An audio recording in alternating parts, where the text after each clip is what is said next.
Again. We were talking about trigonal bipyramid yesterday, and I want to show you with an actual model. I know I used the styrofoam balls yesterday. Maybe this isn't any better than that. But I've got my piece of green clay represents the central atom. That would be the phosphorus in this case. 5 chlorines coming off of the phosphorus. They're not just randomly arranged. They're arranged as far apart as they can get from one another. And that's going to give us this. 2 of the CLs are coming off above and below, directly across from one another, 180 degrees. The other 3 are in a plane perpendicular to that first line of chlorines. There winds up being a trigonal planar shape in the perpendicular plane. So we've got 2 different shapes superimposed. We've got linear and trigonal planar all together. So here's the trigonal planar part, there's the linear part, and that's 90 degrees and 120 degrees is our bonding. So then the seesaw, the goofy old seesaw, when one of the orbitals is a lone pair, take it off the middle where the trigonal planar was, and so that ends up looking like wee kind of thing. You've got the seesaw teeter-totter kind of shape. That's a coordination number of 5 because the central atom still has 5 lone pairs and atoms bonded to it. But one of those 5 is a lone pair. So the lone pair, it affects the shape. It's still pushing away from the other pairs of electrons, but it's where the atoms are that actually is the definition of the shape. So that gives us a teeter-totter. For the bond angle, this is the last thing that we did yesterday. There is that lone pair up there. That lone pair is still repelling the other. So we've got a pair of electrons here up at the top of the teeter-totter, and they are pushing away, they're spreading out, but now you've got 4 other pairs of electrons for that one pair to spread out and push.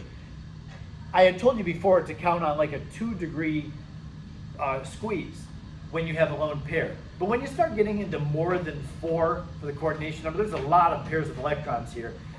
It does put on the squeeze, but it's not a full 2 degrees. So I would just go after the coordination number of 4, just saying, okay, I know that there's a squeeze, but it's not full 2 degrees.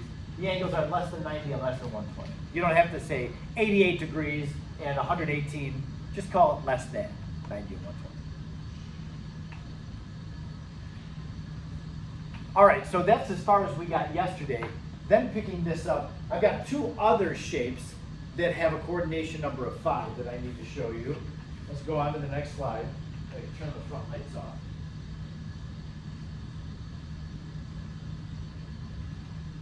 So we have a coordination number of 5, and then 2 of the orbitals around the central atom are lone pairs. What happens is, remember, this was what we had in the example before, where there's a coordination number of 5, but one of them is a lone pair. We need to take another bonded pair off and make it a lone pair. So you're going to, again, take it from the plane where the trigonal planar shape was. So now we're down to we've got the above and below bonds, but then only one is coming out perpendicular to it. So what is the shape of this? Well, it winds up, if I just kind of run it over like this, it's the shape of a T. So that's the name that we give this shape. We just call it T-shaped. So there's a lone pair that was here, 120 degrees from the stem of the T, and then another 120 degrees on the other side are lone pairs, giving it that shape.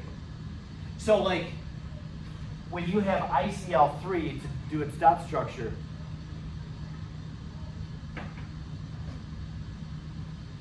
you can have an I, 3 CLs on it. But when you start adding up the number of electrons that we should have versus the number that are here, we wind up with 2 pairs of electrons on the I. So this is where we get a coordination number of 5.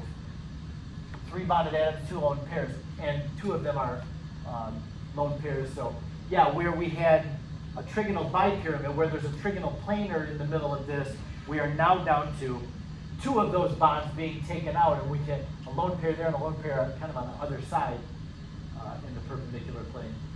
So that's a T shape. Then it's shown as a sideways T. Kind of roll it over, that's a T. okay? So we're getting all these new shapes of molecules. And don't worry, Chapter 8 has lots of practice where you'll have a chance to come up with shapes of molecules. Unfortunately, most of the time, I'll give you examples. I'll say, here, try this one on your own. Time is short. I don't have the time to do that, so I just strongly recommend. I know that we have a review quiz coming up on Monday. Try to budget some time, though, this weekend to at least do some of the Chapter 8 exercises. I've got two more lectures before the quiz next week. There's still a lot of chemistry to do, and a lot of this has been review. But for the things that aren't review, you should get thinking about. All right, so for that one, the shape is T-shaped. And the angle, we have 90-degree angle. But remember that there are some lone pairs, so I'm going to go with less than 90 degrees. There's a little bit of a squeeze. So this T, because of the presence of a lone pair here and here, the T actually this is exaggerated. It would not, I just want to do it so you can see it. The T is more like this. Again, this is exaggerated. I wouldn't be pushed down that much, but there are lone pairs that are spreading out and pushing on those bonded atoms, their shared pair of electrons, so it's really a T that looks like that. Yeah?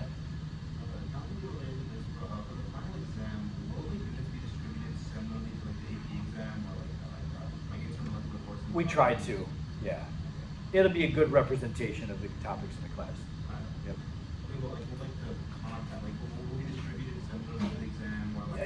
They won't be in any particular order at all.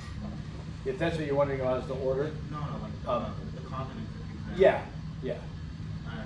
yeah. They're very randomized. So it's not scientific at all. I didn't count in each exam because I got lots of different possible exams to use. But they're so randomized, I'm very confident that all major topics are going to be hit. We've got 35 questions on the exam. You'll see gas law questions, you'll see electrochem, you'll see lots of equilibrium as always. You'll see thermo and stoic and in the AP exam, like 18 to 22% going to be like unit could be in like every topic will be represented. Is it the same percent? Probably not. But you have to know everything. Yeah. Okay, our last shape within the coordination number of 5. And we can have, there's a lot of lone pairs going on here. In the I3 with a -1 ion, that would have 3, obviously, iodines, 1 in the middle and then 2 attaching to it. The iodines on the outside, they would have their 8 electrons, and the iodine in the middle winds up with 3 lone pairs of electrons around it. Once again, we have an exception to the octet rule. Coordination number is 5. And when we have this, there are 5 orbitals trying to spread out as far as they can get from each other, but 3 of them are taken up by lone pairs. So this drawing is pretty good because it shows the 3 iodines and it shows the orientation of the 3 lone pairs too. So that trigonal planar shape is all taken up by just non-bonding pairs of electrons. So that leaves what? The shape of this thing is defined then by those 3 iodines all in a straight line. Therefore, that would be a linear molecule. So this is our second view of linear shape. You don't always get the same set of conditions to make a linear molecule. We saw when the coordination number is 2, the shape is linear. And then when the coordination number is 5, and there's 3 lone pairs around the central end, it's very specific. That can be linear as well. Okay, now the bond angle in this case, because all 3 of these lone pairs are symmetrical in all of the space around that perpendicular plane, that is a perfect 180 degrees. There's no asymmetry to this. It's all nice and even. There's no asymmetry. That's a double negative. That was bad.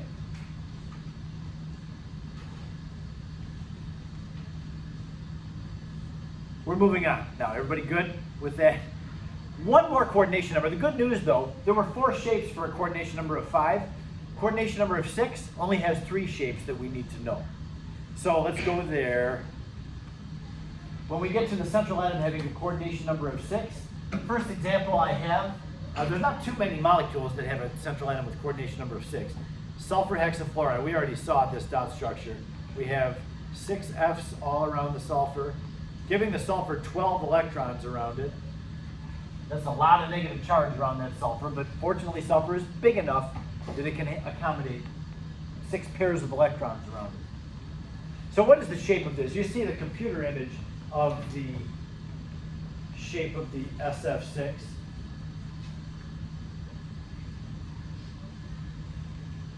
So just so I can show you what this is going to look like, you've got all 90-degree angles. Every one of these bonds is 90-degree angles. So there are atoms going up, above, down below, to the left and to the right, and then another pair of elements, or atoms I should say, going like behind and in front. All of these making 90-degree angles with the atoms around them. So yeah, you can see this is what we have. All of these angles here, between the top and those in the middle, and then the bottom and those in the middle, they're all 90 degrees, yes? Octahedral is the shape of it, yeah. Now, there's only 6 atoms. How do we get octa? Well, we get octa because if we imagine, just like we came up with the shape tetrahedral, or somebody came up with the shape tetrahedral, if we connect the peripheral atoms, the fluorines, and see triangular faces, there's one face here, a second one between the top and those two, so a triangle there, a triangle between the back two with the top, a triangle between that. So there's 4 right side up triangles and 4 upside down triangles to the underneath fluorine. That's an octahedral shape.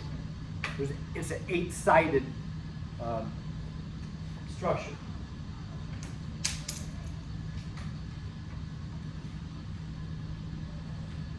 So yeah, when your central atom has a coordination of octahedral, okay.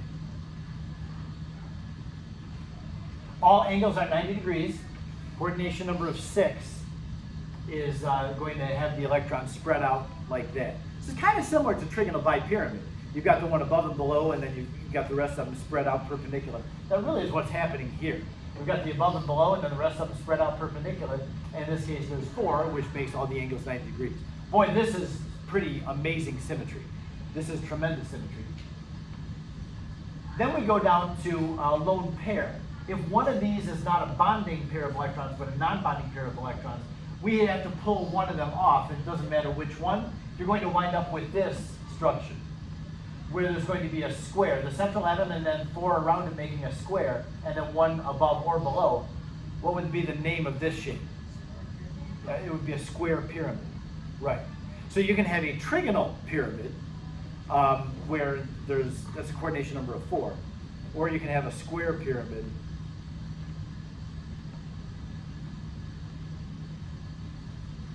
which is what this looks like. So down here on the bottom is a lone pair of electrons. That's still taking up space and repelling these other pairs of electrons. Now what's the bond angle? Does that spread out enough to put the squeeze on these others? We're going to assume that it does. We're going to say the angle is less than 90 degrees. The angle that remains, so like this angle right there, is probably 89 point something, but it is less than 90 because of the spreading out and the pushing away of those electrons, the non-bonding electrons. Yeah? What's the extent by which they expect you to know, like for ICL5, are they going to expect you to know that it's less than 90, or are they going to want you to give an exact number? No, just less than 90 is fine. There's no expectation. With our smaller molecules, like water you should know is 105. Ammonia you should know is 107. They're not going to ask you, there's not a chance in the world they would ask you about coordination number bigger than 4, for sure. And are we just going to go to the extent of naming these, or are we going to have to actually draw them out? I don't think you'll have to draw them out. Just name the shape. I'm positive you won't have to draw them out. You may have to do dot structures, but you won't have to actually try to represent shapes. Okay, finally, one more shape. Oh my goodness, I think we're about done with shapes. One more shape, and then we'll be on to something else. We still have a coordination number of 6. In XeF4, you're going to have the Xe with 4 F's around it. This is a rare case where the dot structure actually does represent what the shape is. As you see with this is kind of like a side view. The XE has, without the lone pairs in there, that is not accurate because it doesn't really show what's happening here. The XE does have still 2 more pairs of electrons on it. So this is a coordination number of 6. 4 bonded atoms and 2 lone pairs, so that the lone pairs are going to spread out, and there's going to be one above the central atom, one below the central atom, and then the other 4 are going to be in that perpendicular plane. You want to give a name to this shape? Go ahead. Square planar. It would be square planar, yeah. Kind of like trigonal planar, where you've got all the atoms in the same plane. All the atoms here are in the same plane. They're making a square.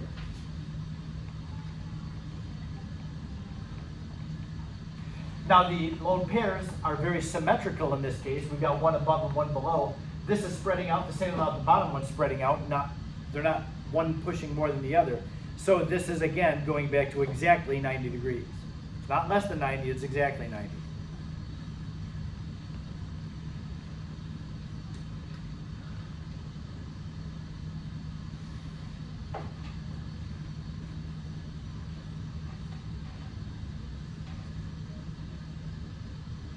So as I promised, lots of practice on Schoology, in the book, coming up with the shapes of these. You'll see lots of exceptions to the octet rule, the coordination numbers of 5 and 6. They'll give you practice with that. Okay? So let's move on. The next thing, and the last topic for us today, is polarity, whether things are polar or not. I know that you have some experience with whether molecules and bonds are polar. I'm going to just try to go through this and give you the highlights of it.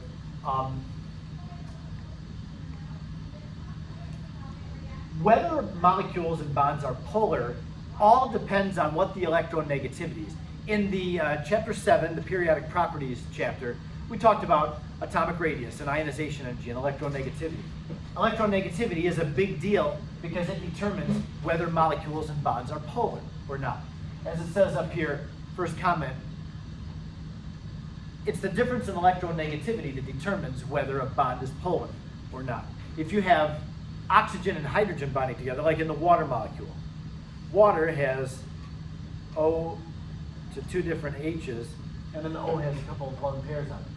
Well, when oxygen makes that bond with the hydrogen, you can see both oxygen and hydrogen have an unpaired electron.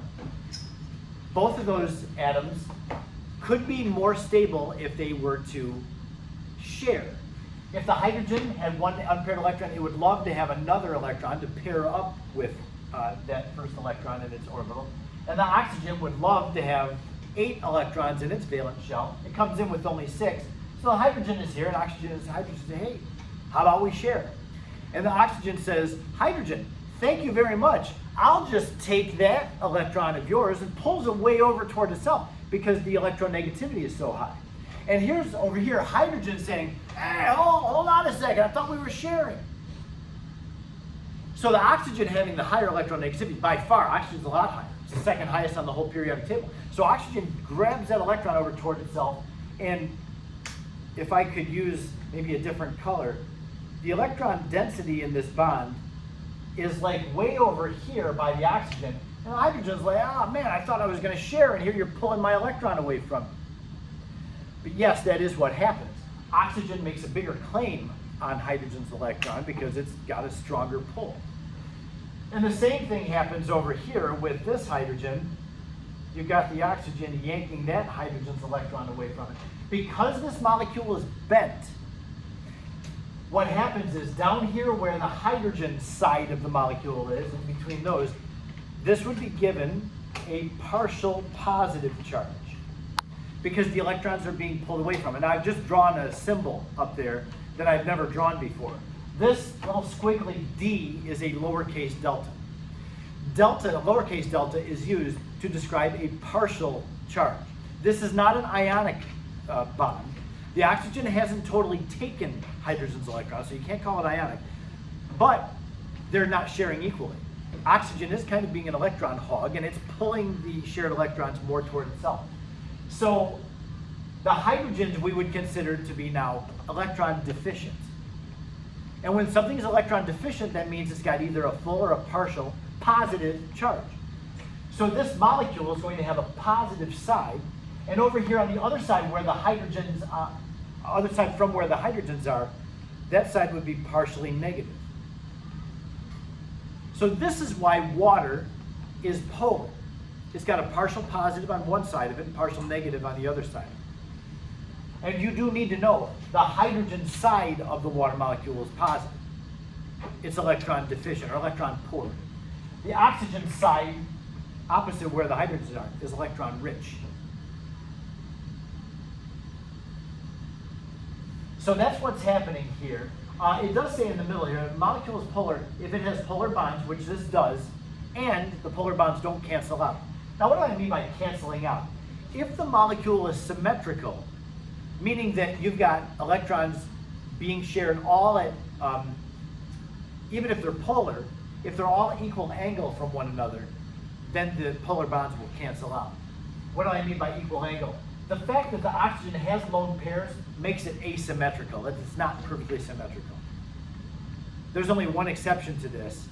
In general, if the central atom has all the same atoms around it, and there's no lone pairs on it, that's a symmetrical molecule. It will be a non-polar molecule. And that's what that is saying. It's polar if they don't cancel out. Yeah, so if you have a symmetrical molecule, symmetrical in all three dimensions, that's going to be a non-polar molecule. Means you may have polar bonds, but they can cancel out. Here's an example. The carbon dioxide molecule. Now, these are polar bonds. Between the C and the O's, they're polar bonds. There's another symbol that we use in chemistry to show the behavior and the trend of electrons. There's an arrow that we draw. Oxygen's more electronegative. Oxygen, again, is the second highest electronegativity of all the elements on the whole periodic table. So the oxygen is drawing the electrons that way. And when we're representing polarity, we add something to this arrow. We add a little cross at the other end of it. I didn't do a very good cross. On the tail end of it, we make a cross, and that represents positive. The carbon is positively charged as it's having its electrons drawn away from it. So the electrons are being pulled toward the oxygen. This side of the molecule is negative, where the carbon is positive. Now, what about over on the other side? The other oxygen is yanking the electrons toward itself, and that leaves the carbon positive. I want you to look at both those red arrows. Put those red arrows together, and is there one overall arrow that you can draw? The answer is no. They cancel out. You got one pulling to the left and one pulling to the right with the same strength. There's not an overall, you can think of it if you know vector quantities, there's no resulting vector in this, they just cancel out. Do you have a question, Mo? Isn't the arrow with like the cross and it's not going to the dipole of the molecule? It is a dipole. Is that what you're saying? What's the term? Isn't it called a dipole? Water would be considered a dipole, right? Because it's got a positive side and a negative side. It's got two poles. So that's a way of expressing that would be a dipole.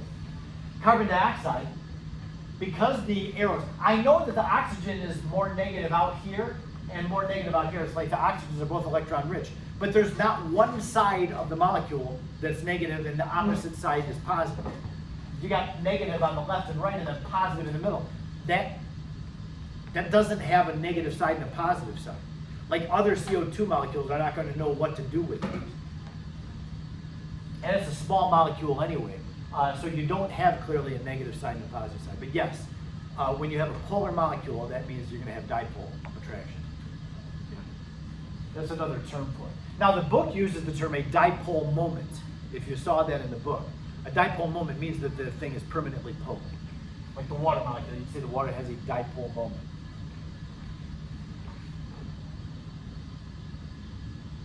Okay, this graphic down at the bottom, I really like this one because it captures the kind of continuum going from nonpolar all the way to ionic bond and how the electrons are being shared. taking a look at A here, graphic A, we have two chlorines that are bonded to each other. Because both chlorines have the same electronegativity, where would we find the bonding electrons? They would be directly between the two CLs. These electrons are not closer to the left or closer to the right, they're right in between because they have the same electronegativity. That would be a perfectly nonpolar molecule.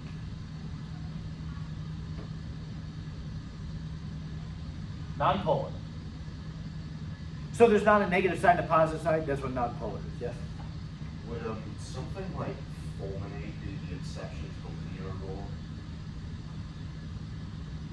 Fulminate is where you have N in the middle, O and C on the outsides, right? Yeah.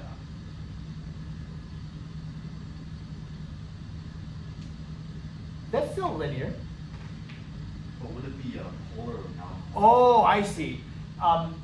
No, I wasn't saying anytime it's linear, it's non-polar. I'm saying anytime you have, because the fulminate ion is not symmetrical. It's got a C on one side and an O on the other side. So as long as it's symmetrical, like this, where all the peripheral atoms are the same, that's the difference, okay? So yeah, the polar bonds only cancel out if all the outside atoms are the same and if there's no lone pairs on the center one. That makes it symmetrical.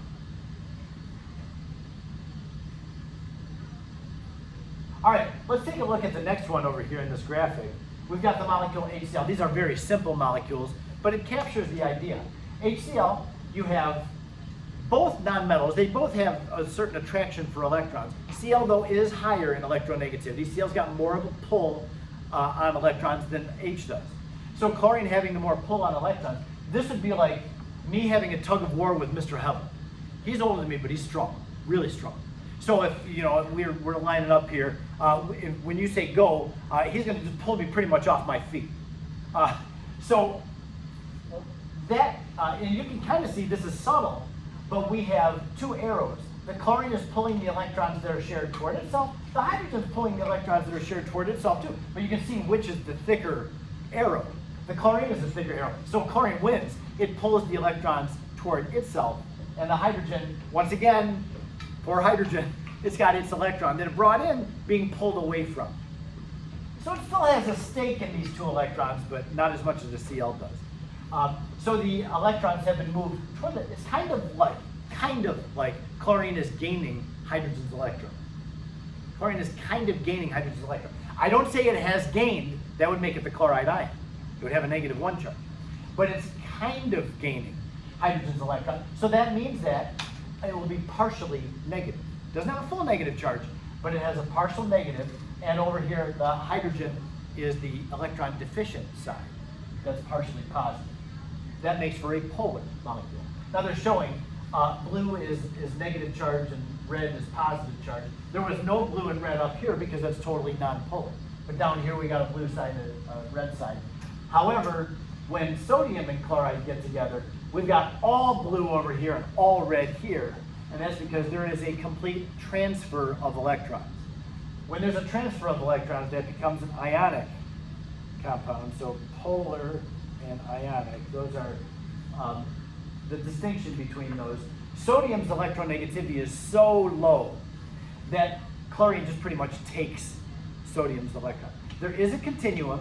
An ionic bond is a very, very polar bond.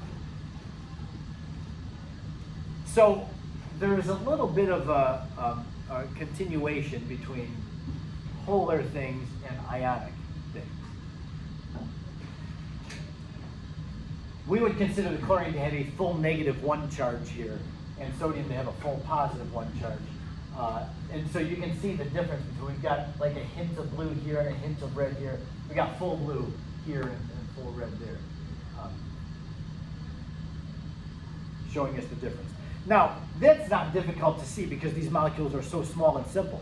But what about when the molecules get bigger? Well, I told you that polarity is dictated by differences in electronegativity. I and the AP exam do not give the electronegativity values. So how are you going to know if you have a polar molecule? Well, back when I was in college, they would give us a table of electronegativity values, and if you had an electronegativity difference of 0.5 or more, it was polar. If it was less than 0.5, it was a nonpolar bond. Sometime in between when I was in school and now, it was changed so that you're not given electronegativity values. You're just expected to know the 4 highest electronegativity elements, F, O, N, and Cl. You probably have remembered those 4 elements. When you have F, O, N, and Cl, which are the 4 highest electronegativity elements on the periodic table, bonded to anything else, the bond will be polar. Because those 4 elements will share with whoever else and take their electrons from them. Not totally take them, don't make ions, but they do unequally share. So to know whether a molecule or a bond is polar, you're looking for these 4 elements. If you don't have F, O, N, or Cl in a compound, consider it nonpolar. Now I'm going to admit, I'll let you say something and then I'll answer your question. I have a confession to make. That does not agree with what the Zumdals say. If you read chapter 8, where they describe polarity, the Zumdals are going to say that anytime you have 2 elements that are different elements bonded, then it's going to be a polar bond because they have different electronegativities. If they have similar electronegativities, I say that they're just sharing the electrons equally.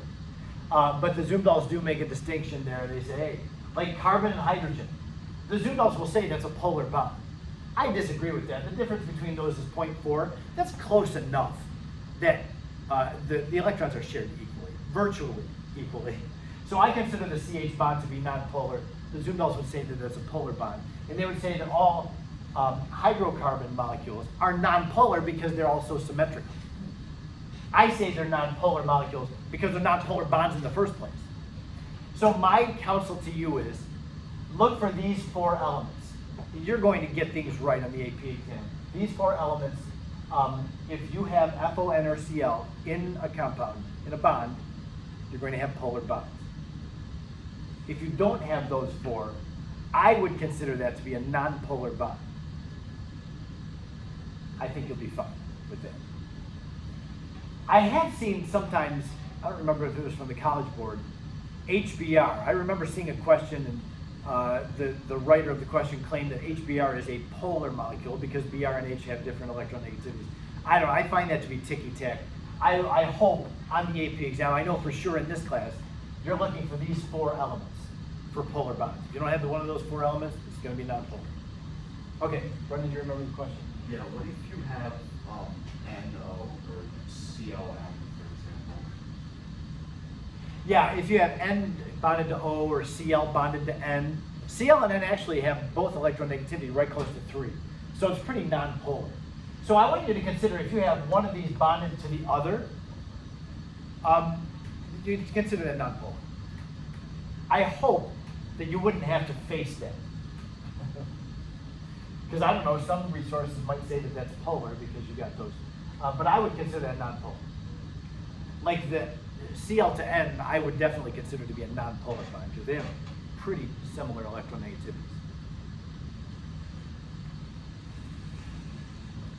Let's take a look. We need to do the shapes in these cases. This will be the last slide that we do today. Which of these have a net dipole moment? Meaning that which of these are polar molecules. So you can't know if a molecule is polar if it has F, O, N, and Cl. And you'll notice Cl is in this one. F, O, Cl, Cl, F. These all have polar bonds.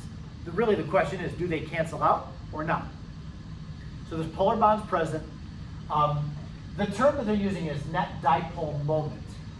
That just means, is it permanently polar? Is there a positive side and a negative side to this molecule? So remember, I'm going to go ahead and write, I'll do it up here.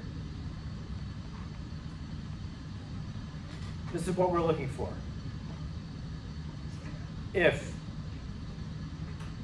all peripheral atoms are the same,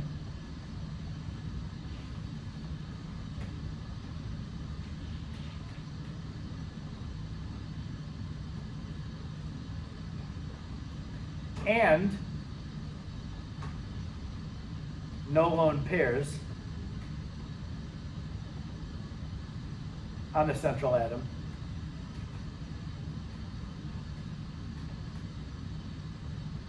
the molecule will be nonpolar.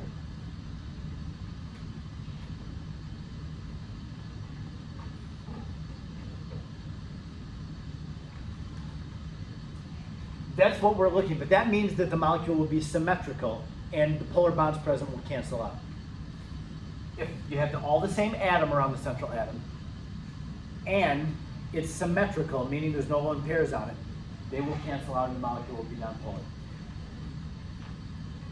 There is an exception to this. We're going to see it right off the bat in item A here. There's an exception. I want you to see it and see why it's exceptional. But yeah, this is worth writing down. This is what I want you to try to remember. You can have a molecule that has polar bonds, but they might cancel out. Polar bonds cancel out if those two conditions are met. All the same atoms are on the central atom and no lone pairs on the central atom.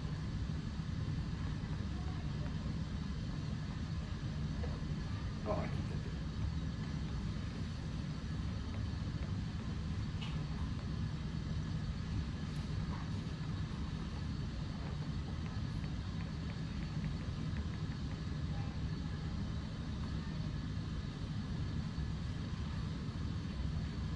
Okay, let's take a look. XeCl4. Once again, in the interest of time, I'm just going to give you the dot structures. We'll have to figure out what the shapes are. And now, I'm going to do these kind of small too, because I don't have a whole lot of room between them. I'll make them different colors too, so they don't run into one another. XeF, I'm putting F's in their CLs, I'm sorry.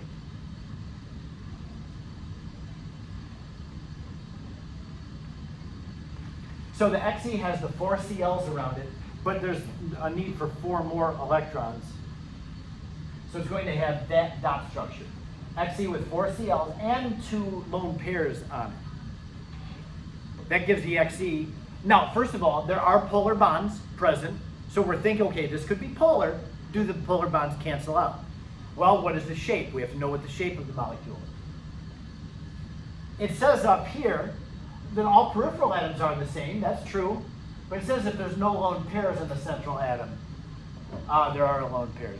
However, that doesn't automatically make it polar. Why? What is the shape of this molecule? Coordination number of 6, 2 lone pairs. Square planar. Yeah, it's square planar. Yep. So, since it's square planar, remember how symmetrical the square planar was. I can even show you the model with these. Look at this thing. It's got a lone pair above and below. The other bonds, boy, they are very symmetrical. You've got 2 directly across from each other, and the other 2 are directly across from each other, perpendicular to the first 2, with a lone pair above and below. This thing is beautifully symmetrical.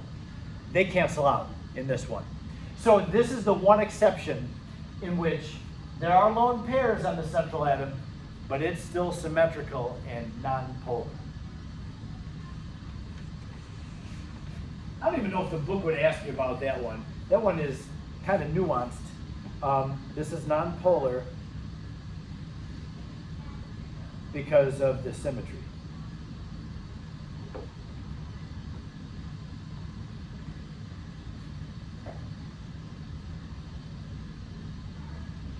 Let's go to take a look at TeF4. Tellurium is in the oxygen family.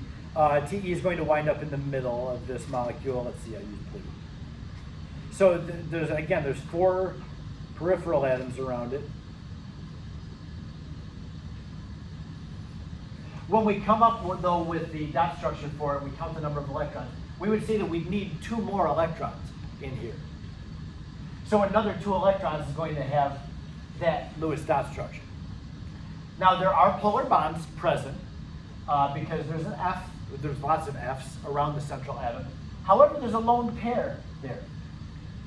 The lone pair makes this a non-symmetrical or an asymmetrical molecule. Anybody remember what the shape of that would be?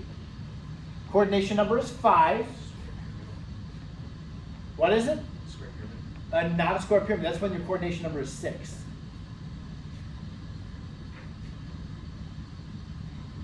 So what about when the coordination number is 5 and there's one lone pair? It's a seesaw shape. This is our seesaw shape. Yeah. In which the molecule looks like this. It's kind of like a guy. There's the head and there's the legs, and the guy's going like this. With not like this, that was the square planar, but like this. So you've got polar bond going up, polar bond going down. Polar bond coming out, polar bond another one coming out. There is no polar bond going back. This is a non-symmetrical molecule. If it were a perfect trigonal bipyramid, if there were like a full trigonal pyramid or a trigonal planar on the other side of it, that would all cancel out. But this is not. This has, like, these two cancel out. The one above and below, they pretty much cancel one another out. They're 180 degrees from each other, essentially. These, however, you've got electrons being pulled out this way toward you and out this way toward you. So out in front of this molecule is electron rich. The fluorines are yanking the electrons outward. And there's nothing back here to kind of balance that out. So yeah, out here where my hand is waving, that's electron rich. Over on the back side of it would be electron deficient. This is a polar molecule. And that's consistent with what I said up at the top. All peripheral atoms were the same, but we do have lone pairs on the central atom. So it's polar. They don't cancel out. So this is a seesaw shape. And it is polar. Because it's asymmetrical.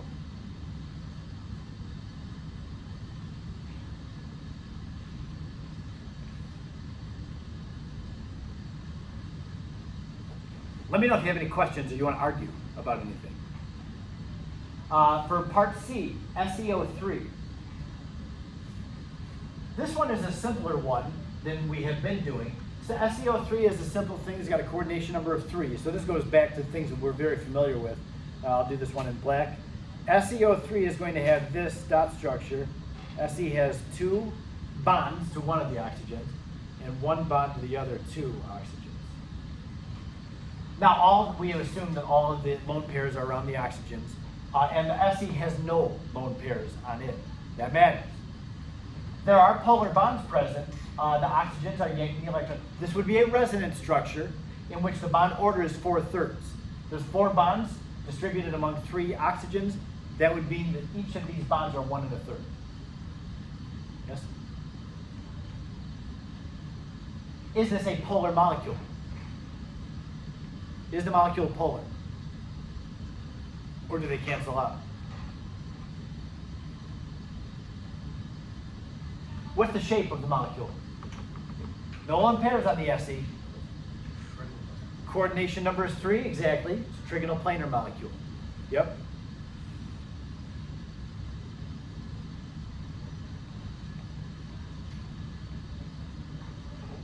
Okay, so the fact that one of those is a double bond doesn't matter because it's really not a double bond. It's 1 1/3 bonds each. Remember, that's what resonance tells us. Okay, so you have the Se in the middle and the 3 O's all yanking electrons. This oxygen's yanking the electrons away. This one is yanking electrons away 120 degrees. And then this one is yanking the electrons away 120 degrees from the other 2. All of them are pulling the electrons away at the same angle. Is this balanced or is it imbalanced? I would say they're balanced. They're balanced. And therefore, because they're balanced, they cancel out. And this would be a non-polar molecule. The electrons are pulling toward the oxygen in each case. So it's like the oxygen is electron rich, but there's not one side that's more electron rich than another because they're all balanced out. Yes? Wait, why is it SeO3 all double bonds for O? Because of the formal charges? Because like, isn't Se supposed to be like 6 atoms? When we talk about formal charge, I am going to correct this. It is actually all 3 are double bonds. The last lecture that we do, we'll talk about why this is not a proper way to draw. This is the way that you learned about in Chem 1, but yeah, there's another component of this, and that is because we're dealing with all nonmetals, the SE is not crazy about losing its electrons.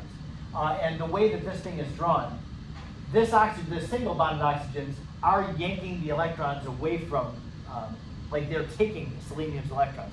And nonmetals do not have their electrons really taken from them, if they can help it. So yeah, you're right, Brian. It really is 3 double bonds. So when I ask you to do this actually on the quiz, you're not going to draw it like this. So far what we've learned, officially in class, you would draw it like this to get everybody an octet. But SE can handle more than 8 electrons around it. Yeah. Either way, this thing is trigonal planar and therefore nonpolar.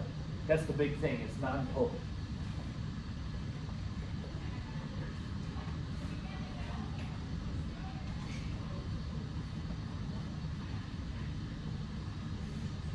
D, CH2Cl2. Now I want to challenge you on D. Very simple molecule. But what if I were to write the dot structure like this? It's CH2Cl, just 1 carbon. We know that's the central atom. Anytime you have carbon, it's the central atom.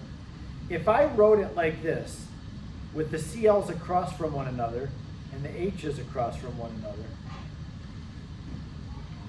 does this show, so there are polar bonds. 2 of the 4 bonds are polar. The C to H bond is nonpolar. The C to Cl bond is polar. Is this a polar molecule? Do the polar bonds, these, do they cancel out? We're pondering, what is the shape, nuts, what's the shape of this molecule? It's tetrahedral, because you've got a central atom, coordination number is 4. This is the actual structure of CH2Cl2. Here's the Cl's, here's the H's. Is it possible for me to actually get the Cl's across from one another? No.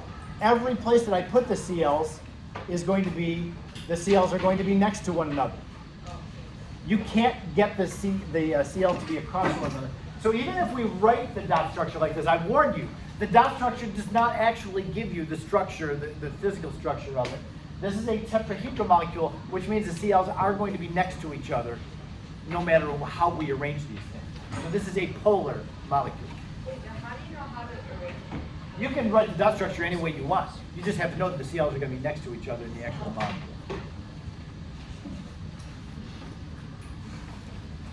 I know this gets so confusing. So this one is polar. I'll just mention PCl3 if you're doing this. PCl3 is polar as well because you got a lone pair in the central. IF5 is also seesaw shape, that's polar.